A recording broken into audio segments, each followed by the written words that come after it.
Okay, guys, it's time to settle something. Is honey actually flammable?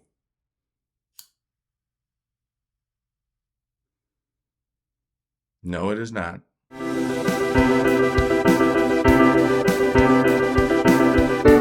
The Beekeeper is a new movie directed by David Ayer, and it stars Jason Statham, Jeremy Irons, Josh Hutcherson, and Emmy Raver-Lampman. And this movie is mostly pretty entertaining. I thought it had a lot of stuff going for it, so let's dig into the dirty details. For starters, as someone who's been scammed before, I was super excited to watch Jason Statham kick some ass. I wanted to see him beat these people to a pulp. I wanted to see them punished. I wanted to get justice for what was done to me. You know, it was a long time ago, but I am still bitter because it was some grade A bullshit. This movie has a lot of really cool action, and I was actually surprised that IMAX actually was worth it, because when I saw that it was going to be in IMAX and I was picking my showtime, I was like, IMAX, really? But then I watched this movie, and the booming sound from all those punches, all the gunfire, I was like, oh yeah, I guess IMAX was the way to go. This movie sounded fantastic. It was booming. The action was just nonstop. Jason Statham, I'm definitely not like a loyal fan of him. I'm not a big, huge devotee of him. And this genre in general, the action genre, is sometimes not really my favorite genre, just because I like good stories and I need, something of substance if I'm going to truly enjoy something. I like a good explosion. I like a good bomb. I like a good fight scene as much as anybody. But if the story isn't good, I'm a nah. But this movie actually kept me entertained with this crazy action and all of its over-the-top stuff going on. I thought it was super entertaining. And, the story, I did kind of relate to it because I understood what it was like to be scammed, and so I was all about him getting this vendetta. I thought it was super cool. I was definitely into it. Josh Hutcherson got very popular from the Hunger Games, but he hasn't been seen in much since then, and it was just really cool to see him in this movie. He plays a spoiled little asshole. You can definitely tell that he seems like he's genuinely having fun playing this douche, and I just thought that was really cool. I was glad to see him.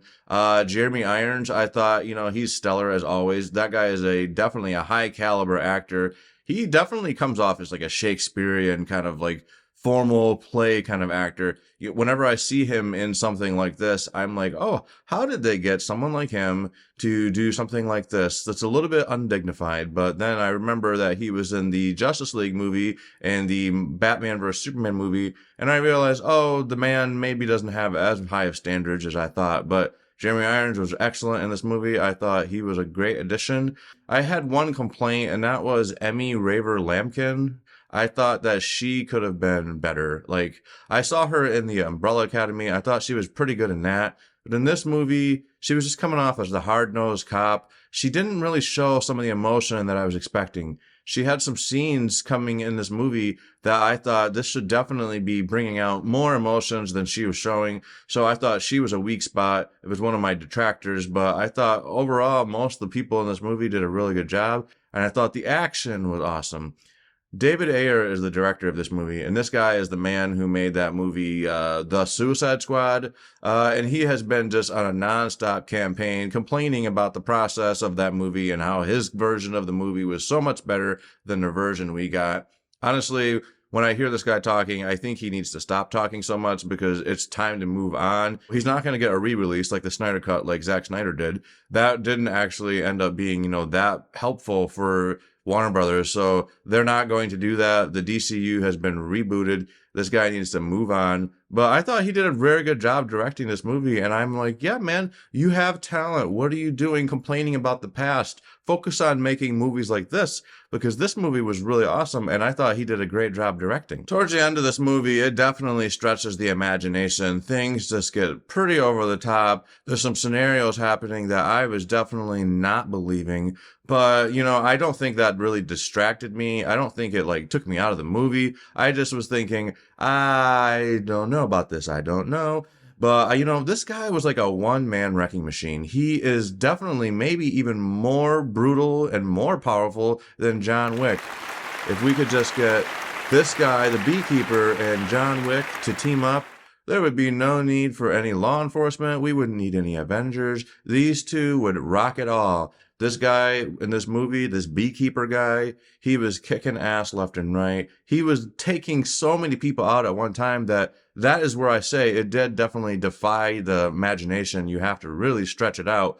But, you know, it was extremely entertaining regardless. And I thought that was definitely one of the things I thought worked really well in this movie. My fingers, he cut them off. Oh, come on, bro.